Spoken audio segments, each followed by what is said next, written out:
Welcome to NEXTGames, The Journey of CyberLogic, a guide to Final Fantasy XI, Episode 17, The Gods of Sky. Now, over the last 16 episodes, we have reached level 80, achieved rank 6 in our home nation of Sandoria, completed the Zelart expansion as well as the starting chapters of all of the other expansions in the game. You now have a choice to make on how you play the game from here. You can continue on through the expansions as we have been doing if you wish to experience more of the storyline the game has to offer. You can also simply continue to level and have yourself at level 99 in just a few hours of gaining experience, and then you can quickly obtain level 119 gear to get up to max level. Now you can also leave yourself capped at level 80 and choose to give yourself a challenge and take on the early endgame content solo with trust. Now this final path is the one I will be taking in our journey. Now if you would like to do more story, I recommend moving on to the Chains of Promethea expansion, as that is where we will be moving on to next after we finish Sky Gods, Divine Might, and Dynamis. Now if you want to get to max level as quickly as possible, there are a variety of places across Vana'diel and the Eshin zones where you can find decent challenge to tough enemies to level off of, being sure to head back to that Nomad Moogle every 5 levels to do the level uncapped quest. Now starting with this episode, we have now reached endgame content, and we'll be taking on things that are far more challenging than we have faced before. Up until this episode, things like gear have been relatively unimportant to us, but starting here we should start putting together a number of gear sets that will increase both of our damage and survivability. Now endgame events will allow us to create these gear sets, and that is where much of the gear we need will come from. Now endgame starts in Sky, and while I show you battle examples of me farming our first set of God Pop items, I will cover how we're obtaining them, talk about the gear sets we should now be starting to put together, and also use the time to go over the path that this series will take from here. Now in Sky, there are 8 NMs that you need to defeat in order to acquire the pop items to spawn the 4 main gods of Sky. Those 4 main gods of Sky will then drop pop items needed to spawn the final boss of Sky, Corinth. We will begin with the 8 base NMs. Let's first start with Zipacna. Now this NM spawns every 3 to 4 hours inside of one of these doors that you see marked here on the map. Now once he spawns, he runs very quickly along this path around to the basement and then back up to the main floor and back again. Now there are doors in the middle of this floor that will block him and make him turn back, so he will always be accessible by one door or the other depending on which side he is trapped on. Now he's always going to open with a TP move, and he likes to spam both Crystal Rain and Crystal Weapon. Now Zippy isn't overly challenging as long as you keep your shadows up and keep him away from your back line. Now while we finish off Zipacna, let's quickly talk about trust selection when taking on Sky. Now if you haven't taken advantage of any of the trust events that occur during the year that allow you to acquire close to 30 additional trust, you're going to be fairly limited in the options that you have, but that doesn't mean that you can't participate as long as you make good use of the trust that you do have. Now I was sure not to use any trust that relied on this trust event in these battle examples that you're seeing here to show how this can be done. Now first, if you don't feel comfortable tanking, you want to use Valnariel or Treon if you happen to have achieved rank 6 in Sandoria as we have done. Now you want to use Lion 2 anytime that you're in need of a drop from what it is you're fighting due to the Treasure Hunter ability that Lion 2 has. Now for damage, you want to use Shantoto 2 to continually magic burst off the skill chains that you will be creating with both Lion and Shantoto 2. Now if Treasure Hunter isn't an issue, Semi the Ranger is a great choice to boost your overall damage when you don't need Lion's Treasure Hunter ability. Now for support, I suggest either Joachim, King of Hearts, and Yoran Oren if you're tanking yourself, or just King of Hearts and Yoran Oren if you're using a trust tank. Now shortly here, I'm going to go ahead and go into further detail on what other trust that you can acquire at this stage of the game that will help you boost both your survivability and overall DPS. But before that, let's get to our next pop item NM, Steam Cleaner. Now to get to Steam Cleaner's spawn location, you want to enter one of the doors that you see labeled on the map here. Now once inside, summon your trust and head to the basement of one of these 4 doors that you've entered. Now in the basement of each of these doors, you will find 2 detectors that will spawn either a normal caretaker enemy or the Steam Cleaner NM shortly after they aggro either someone for the first time or a few seconds after whatever they spawn is killed. Now you need to leave these detectors alive when they spawn Now the key is you need to leave these detectors alive while they spawn adds, which hopefully will result in steam cleaners spawning. Be sure not to kill the detectors until they have spawned both 5 adds each. If after those 10 spawns you don't see steam cleaner, then more than likely his window is not open yet. He will only spawn 2 to 4 hours after the last time he was killed. Now if you do kill the detectors, they will take 30 minutes to respawn, so make sure you keep that in mind. Now as for Steam Cleaner himself, he can use Thunder Magic, and his attacks have the added effect of stealing your TP, so keep those shadows up. Now both Zipacna and Steam Cleaner have 10,000 hit points, which is where the added damage from your DD Trust and Shantoto's Magic Burst damage really come in handy, as otherwise the fight can go quite a bit longer than the examples that you're seeing here. Let's next move on to the pop item NM Despot that you will find in the opening corridor to Sky. Here you will find groundskeepers standing on platforms on either side of you. Each of these that is killed has the possibility of spawning Despot in its place a few seconds after it dies. So simply go from pod to pod, killing them until you see him spawn. Now, if there is no one else in your area, you can kill quickly, but if there are others in your area, you will want to make sure that Despot does not spawn before moving on to your next target, as if you're fighting another mob when Despot spawns, he will spawn unclaimed, as you can see here during my battle example. Now in regards to the fight itself, he will continually be spamming Panzer Faust, which will knock you back if not blocked by your shadows. He will often use 3 to 6 of these back to back in quick succession, so you must be ready for it and keep your own damage going while keeping those shadows up. Now Despot's spawn window opens 2 hours after the last time he was killed, so if you kill a few rows of groundskeepers and he doesn't spawn, there's a good chance his window isn't open yet. He has a bit more hit points than the other NMs on this tier with 13,500. Now the next NM is Olla Grande. Now for this one, we must first enter through this door here and follow the path that you're seeing on the maps on the screen to get to the floor with the aura pots. Now I recommend killing all aura pots on your way to the porter on this floor, which is here past the blue doors. Now once on the next floor, we need to kill all the aura pots in the area until we get the item Roma of Water to drop. Once it drops, you want to take it to the spot you're seeing me at right here and trade it to the question marks to spawn Olla Grande. Now Byakko will use fire and thunder magic and only has about 5,000 hit points. Once defeated though, a new pot will immediately spawn, called Olla Grande, who will cast dark magic and whose attacks dispel your buffs, so keep those shadows up. Medea also has 5,000 hit points. Now once Medea is defeated, the final boss, Olla Grande, will spawn. Now Grande will use light-based magic and have a little over 5,000 hit points as well. Now once all 3 have been defeated, you are rewarded with our 4th pop item, the Winter Stone. Now while we finish up this NM, let's get back to the discussion on Trust. Now while the Trust I mentioned are a solid team, there are some other trusts that you can get during those alter ego events I mentioned that will help you in your travels now that we are venturing into endgame. The first that comes to mind is Amchuchu. Now Valnoriel has been amazing for us up to this point, but Amchu is much better at dealing with elemental damage and comes with a whole bag of tricks that help him and your other party members stay alive. Now we don't have the ability to get some of the better trusts such as August, ArchEV, and ArchHM for quite some time, so Amchuchu will be a mainstay of your tanking trust for some time to come. To get him, all you need to do is begin the Seekers of Eldolin expansion and speak with Uji inside of the Peacekeepers Coalition to buy him for 2,000 ballad. The Koromoru is a much better red mage than King of Hearts in many regards, and will come in handy on the NMs that you don't want to feed unnecessary TP to, so make sure you pick Koru up by spending 300 tabs at the field or grounds manuals during these alter ego events. Now the last 2 trusts that you definitely want to try and get during the alter ego event, you get for 100 daily login points each, and they work very well together as a team until you start skill chaining yourself. This combination is Robel Akbel and Karaha Barua. Together, they make some very powerful skill chains, and Robel will both magic burst and stun the enemy's TP moves, making him a great asset. A group of Amchu, Shantoto 2, Robel, Karaha, and King of Hearts can be very powerful on things like tearing through enemies, and you aren't fearing feeding the mobs large amounts of TP.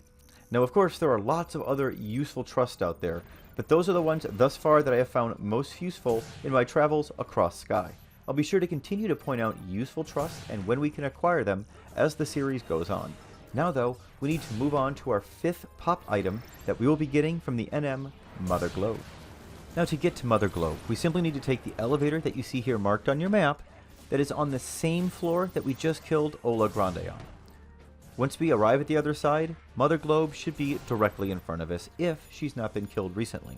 Now Mother Globe is on a 3 to 6 hour respawn timer, so it's a bit longer than most of the other pop item NMs in Sky. Now Mother Globe is also easily the hardest of the pop item NMs. She is assisted by 6 slave globes that she will respawn every 30 seconds if they're defeated. Now in this example here, you see me just straight tanking this, but this is by far the most dangerous way to take this NM on, as those slaves can easily take you out if your mages run out of MP for just a second. Now I recommend bringing Valnariel to this fight, because his opening AoE weapon skill usually kills all of those slave globes right away and makes it an easy fight then to focus just on Mother Globe herself. Now Mother has a constant shock spikes effect that will often leave you stunned after a round of attacks for several seconds. You want to be sure to try and time your weapon skills right after that short window between being unstunned and your next round of attacks. Now Mother Globe will also cast high damage thunder magic, so be ready for that on your pull, as often her and her slave globes can kill you before you even have a chance to engage her. Now use extreme caution on this one, as it can go wrong very fast. Mother Globe has 11,689 hit points, and once defeated, will reward you with our 5th pop item, the Spring Stone. Let's move on to the 6th NM, Faust. Now to get to Faust, we need to get to an entirely different part of Sky, so this is where I normally will warp, and then use Sky's home point warp number 1 to get us close to the door we need to enter, which is marked here on the map. Now once you're inside this door, which is labeled E on the map, we want to follow the path and take the stairs marked B, and follow those stairs until you get to a porter and then take that up. Then walk forward to the porter labeled J on the map and take that one up. Now on the next floor, we once again need to get past the blue doors to get to the porter labeled O. We are now on the floor Faust spawns on, so make sure you have your trust summoned before exiting the small room that you teleport into, as if you are anywhere near Faust, he will aggro you as soon as you exit the room that you're in. Now Faust will stay at the location shown here on the map, facing one hallway and then the other, and back and forth again. Now it's possible to get close to him while he is turned towards the other tunnel if you time it properly, allowing you to get the jump on him as opposed to him getting the jump on you. Now note that if you don't see Faust up at the location shown here on the map, that means he was recently killed and will respawn in 3 to 6 hours. Now Faust's main move is Typhoon, which he will continually use and deal damage to everyone within 10 feet and knock them back. Now he uses this ability back to back, so use that knowledge to time your shadow recast accordingly. Now this NM can pose a challenge for people new to Sky and definitely should not be underestimated. Make sure to pull him away from your trust so that they aren't continually taking AoE damage. Now after Faust is dead, click the switch in the spare room he spawns in, and then head for the door that you're seeing here marked in the map to get to the spawn location of our 7th NM, Ullikummi. Now Ullikummi used to be the hardest pop item to get, as he was a lottery NM with a very long possible respawn timer, so he was heavily camped by both players and bots. Now fortunately, SE fixed this by making him a pop item NM, so these days we need to kill the aura statues that can be found on this top floor where we spawn Uli at to drop a pop item called a diorite. We then trade that diorite to the question marks in the middle of the room to spawn the NM. Now there is also another location in Sky where you can find aura statues capable of dropping this diorite, and that is in the center of this shrine map that you're seeing right here on the first floor.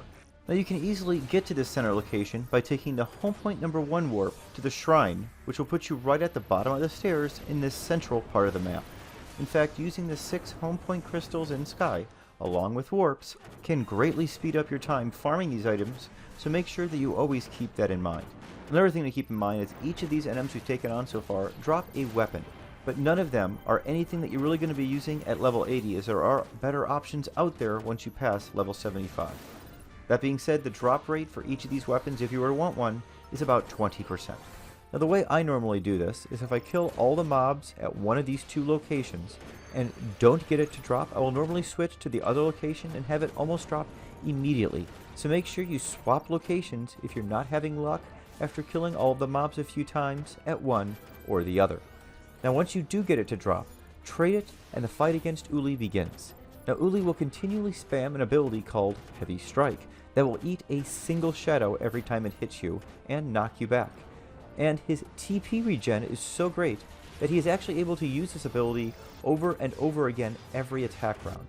So it's just a matter of continually keeping up your shadows and trying to keep hate, as who he's actually after tends to wander quite easily during these fights. Now once defeated, we have our 7th pop item and now just need to get one final one in order to begin our conquest of the Sky Gods. Now the final NM goes by the name Brigandish Blade, and to spawn him we first need to locate a Katana. We can find it by entering one of these two doors that you see marked here and then going to the basement and checking the locations you see here marked on the map for question marks. Once you find those question marks, click on them and you'll receive a Katana.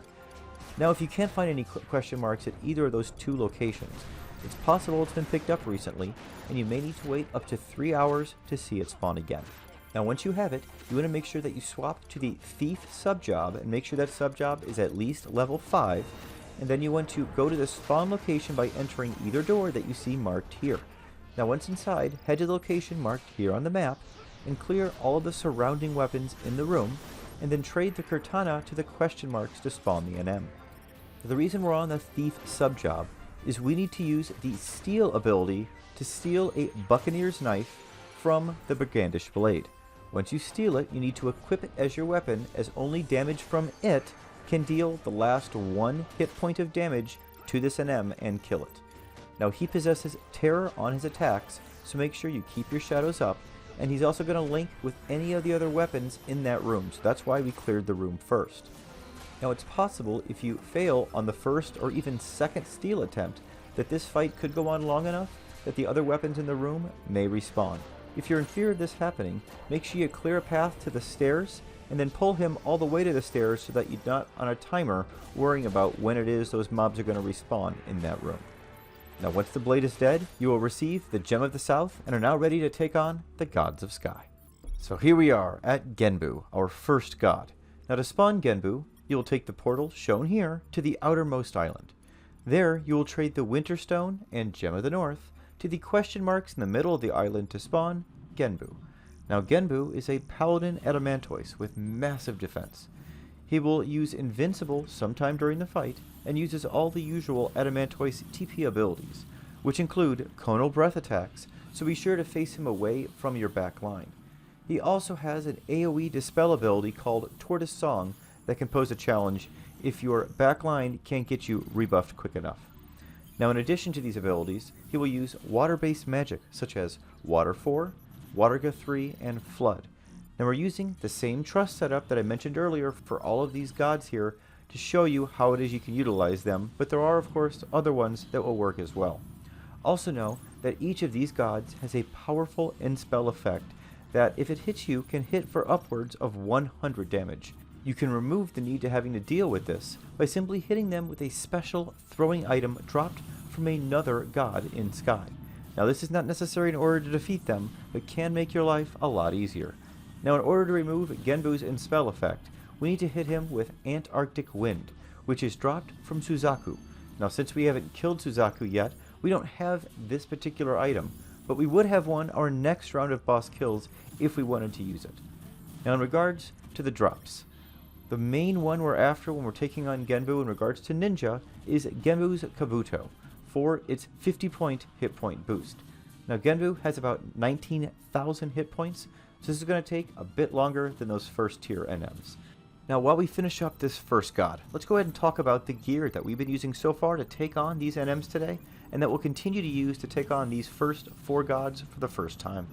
Now it consists of a cacao as our main weapon, which can be purchased off the auction house or for sparks. Now the reason it was selected is it touts the highest base damage of any katana that we can equip at this level and easily acquire. Now in our offhand, we're going to use a Hiwa, and it was selected because it has the lowest delay of any katana that we currently have access to at this level. Now next is the Iga Shuriken, which can be acquired from the courier vendor Mughals, and we're going to use that in our throwing slot for the use of the Daken effect. Now for head and hands, we're going to be using Aurora pieces. For legs, we're going to be using a Wukon Takama for accuracy, and for feet, we're going to be using Fuma Sun 8 to pair with those Aurora pieces to boost our haste up. Now all of these can be purchased off the auction house inexpensively. Now for accessories, we are using an evasion torque with the velocity earring and Magasco earring, as well as a Fujacity mantle, all those for evasion, as well as dual sniper rings for accuracy. We also have a speed belt for haste that was purchased off the auction house and is really the most expensive item here, as it cost us 200,000 gil. Now we are doing no gear swaps of any kind for any of these NMs or God runs today, and we will start to build some gear sets to optimize things after we finish this first round of gods. We will first focus on 3 important foundation gear sets: TP, accuracy, and weapon skill. We will then add in 3 additional gear sets for increased haste, evasion, and magic accuracy to help us land those enfeebling ninjutsu spells. Now, we will discuss these sets further as we acquire different sets of gear through our progression of the game. Now, our first fight with Genbu is drawing to a close, and it's been a fairly good first showing for us taking on a god. We were also fortunate enough to have the Genbu Kabuto drop, so one of our first drops from Sky has been acquired. It was also an absolutely beautiful fight with the night sky above and all the surrounding islands. It's definitely one of my favorite zones in the game. Let's now switch gears to take on Suzaku, who is one of the 2 harder NMs that we will take on before getting to Corinne. Now to get to Suzaku, we need to head to her island, and then take the portal marked here to get to her outermost island. Now once there, you need to locate the question marks once again that are in the middle of the island, and trade the Gem of the South and Summerstone to it to spawn the giant bird, Suzaku. Now Suzaku is a red mage rook that will use strong fire magic paired with nasty rook abilities to tear through parties. Now the most dangerous time is when Chain Spell is used during the run. Historically, you would use Chain Spell, Stun, or Shadow Bind Suzaku for this part of the run, but we of course don't have that option available to us here. Now I had considered simply kiting her, but as soon as I tried that, it was clear that wasn't going to work, as disengaging makes myself and Trust sitting ducks. I therefore just had my Trust cure me through it, and this worked much better, especially if you can pull her away a bit from your Trust, saving them from any god damage. Now you may want to remove Suzaku's powerful and fire effect to make your life easier during that chain spell, and you can do so by landing a throw with the Arctic Wind that dropped off Genbu. Now in regards to drops, there really isn't much for us here on Suzaku, but the Suzaku Sun 8 is a fun piece to use for both its Blaze Spikes effect, and the fire resistance can help you more easily tank future Suzaku fights. Note that these gods drop lots of endgame gear for all jobs, so if you're playing on a job other than Ninja, look these NMs up and see what pieces you would find helpful on your job. Now while we finish the rest of Suzaku, I want to take a few minutes to go over where the Journey of CyberLogic series will go from here, as I'm excited to continue on the journey and my second full playthrough of the game. So with my second playthrough of the game, I wanted to relive many of those experiences that I once had and see how they compared with my memory of them. Now once you hit eye level, so much of this game becomes so easy that it's hard to enjoy the challenge that much of it used to bring. This is why I've chosen to stay capped at 80 for a while and experience content I feel is appropriately challenging for this level, and then only boost my level when it's needed in the interest of progression to the next expansion. Now here's the path I have mapped out, and I encourage others who are either replaying the game or doing it for the first time to follow this same path. It starts here with the conclusion of the Rise of Zealard expansion, and the defeat of the 4 Sky Gods. Now I'm sorry to say that Corinne is a bit too much for us at this level, so that's where the path in Sky will end for now. Now I did give it several attempts, and I was able to get him as low as 7% hit points, but many other attempts ended with him well over 50 due to ill-timed God spells, and I really just think it's too much for the Trust to cure through at this stage of the game. Therefore, we need to keep moving, and I will continue to come back and try and see if any of the gear we get from the forthcoming events is enough to give us the edge we need to defeat Kryn at level 80. So for our next episode, what we're going to do is head all around the world of Vana'diel and take on many of the world's toughest NMs at level 80. Mobs like Ash Dragon, King Arthro, Circuit, Lord of Anzozo, and so many more. Now we will then try our hand at Dynamis and seeing just how far we can get at our current cap of 80. Now while we do this, we will acquire our relic armor and get our first relic weapon completed of Kikoku. Now after upgrading it to 80, we will then go back to Kryn and see if we are then more of a match for him. Now we will then head to Abysia and take on its first 3 zones. We will have the opportunity to start our Kanagi if I choose to do so. We will then take a short break from endgame content as we complete the Chains of Prometheus storyline. Now once finished, we will then have access to taking on the Gods of Sea, as well as participating in the Limbus event.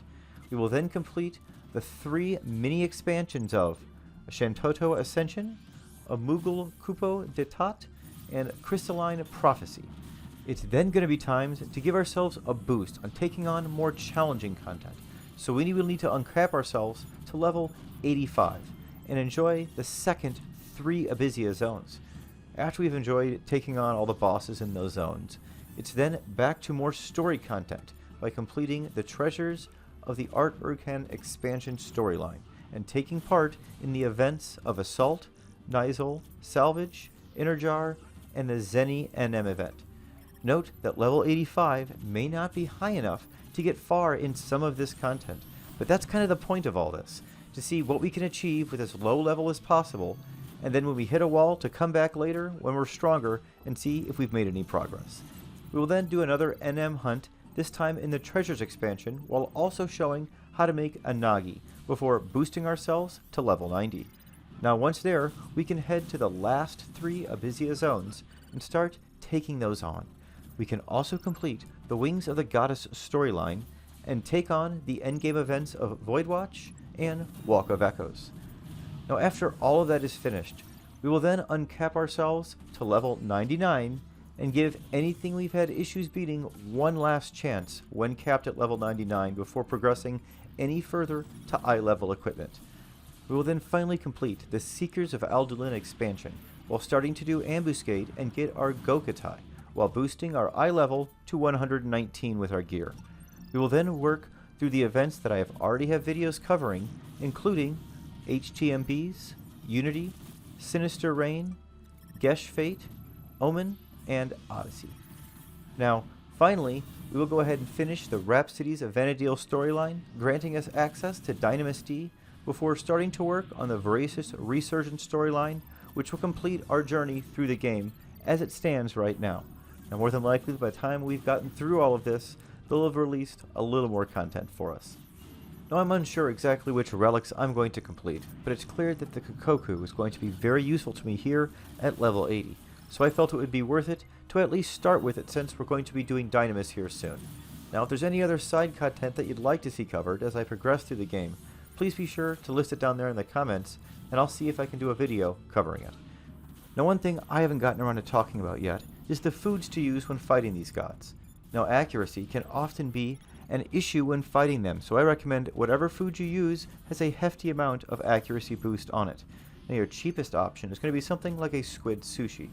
However, your better options are going to be something like a seafood gratin, because it's going to give you an extra boost to evasion and magic evasion if you're tanking. And if you're having problems keeping your trust alive or landing your enfeebles, don't forget a marine stew pod, which will give you a hefty boost to both your hit points, accuracy, ranged accuracy, and magic accuracy. And it's also going to affect not only you, but your trust. Now it looks like we're just about finished here with Suzaku, who definitely takes me the longest of all 4 of the gods on this tier when I'm this level. We'll go ahead and move on to the next god being Seiryu. Now just like with the previous 2 gods, to get to Seiryu, you want to head to his island and then use the porter that I'm showing you right here on the map to get to the outermost island. Once there, head for the center of the island, where this time we'll be trading the Gem of the East and the Spring Stone to the question marks to spawn Seiryu the Wyvern. Now Seiryu is the hardest of all the sky gods on this tier in my opinion, but there are some things that you can do to make your life quite a bit easier. First, You want to make sure that you enfeeble him as much as you can with your ninjutsu enfeebles. This includes blind, slow, and paralyze. Now, it may be difficult to land them, especially if you have not capped your ninjutsu skills yet, but this is where that marine stew pot we just talked about a minute ago comes in very handy. You also want to be sure to throw a Zephyr dropped by Byakko to remove his additional effects of in-wind that can hit for upwards of 100 damage. Now, we hadn't fought Byakko yet in our example, so we didn't have one, so know that it's not entirely necessary for you to win, but it does make your life substantially easier, especially if you have a Paladin tank.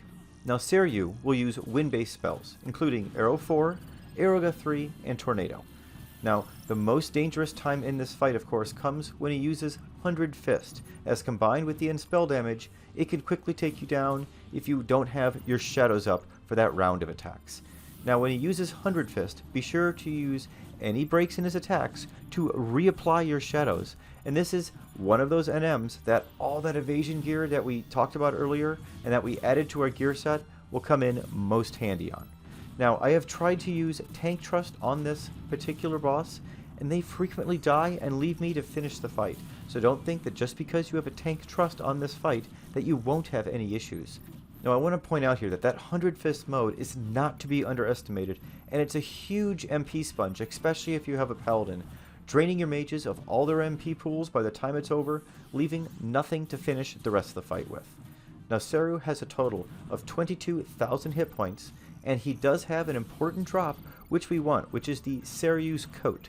Now, it's going to give us a 50 hit point boost, a massive boost at this level of 15 to our agility, helping out with our evasion, parrying, and so many other things, and 10 ranged accuracy to help with our Daken throws.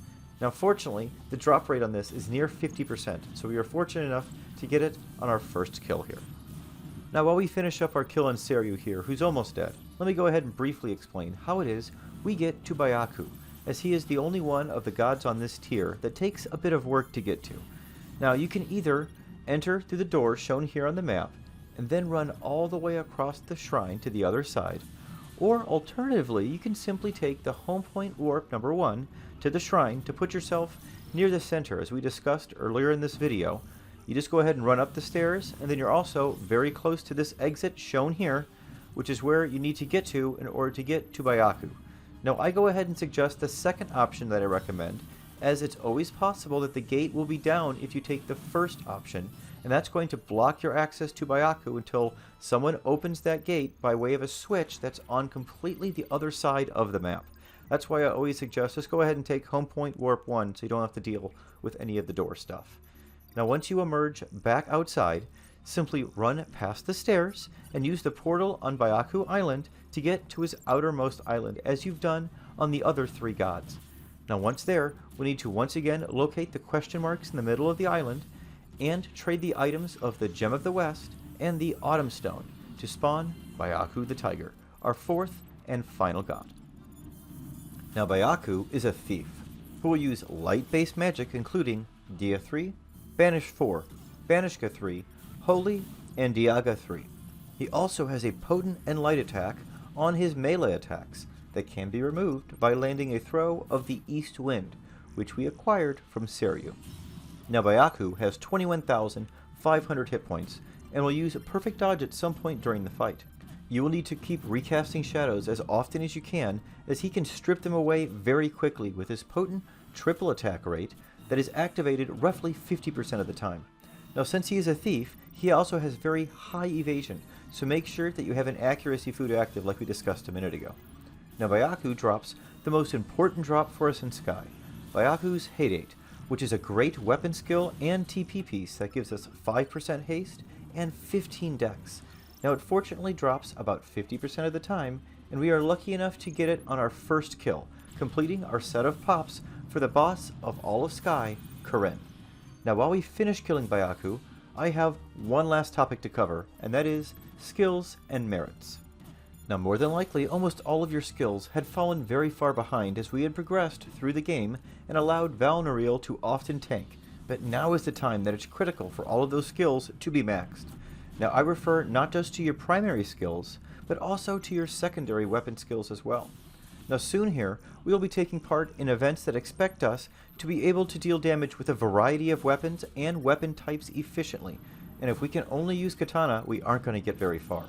Therefore, I suggest that while you are killing lottery spawns and such, that you work on leveling those skills. Now the order of importance that I suggest you level them in should be katana, evasion, parrying, throwing, ninjutsu, then you get to all of your additional secondary weapons, such as dagger, sword, club, great katana, and hand-to-hand.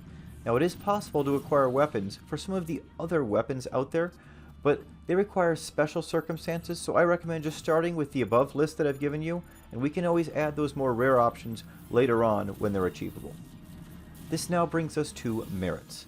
Now, since we capped ourselves at level 80, we should now be getting tons of merits as we work our way through these endgame events. Now, be sure to be continually spending these merits, not letting yourself cap, as this is the best way for us to get stronger now that our level has stopped going up.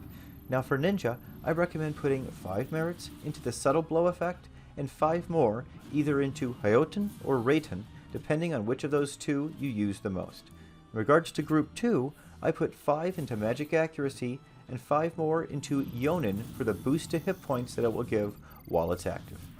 Now you then want to work on your combat skills and make sure that all of your weapons that we talked about a second ago have a level of 8, as well as your ninjutsu magic also being on a level of 8. Then work on boosting your hit points until it's at a level of 15. Now in the other category, you want to boost your critical hit rate by 5, and then either boost your enmity by 5, or your spell interruption rate to level 5 as well.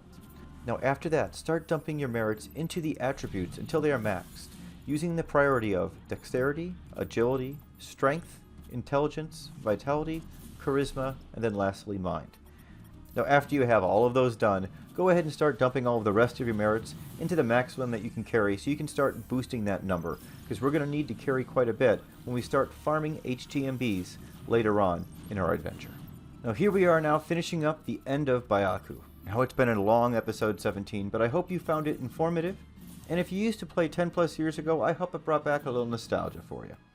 Now in my next video, we will be taking on many of the most challenging original NMs, including Lord of Anzozo, whose Octave Club would be perfect for our time spent at level 80, and we'll also be taking on King Arthro for our V-Belt, Unger for our Boomerang, and the Ash Dragon just because I wanted to take him down, and many, many others.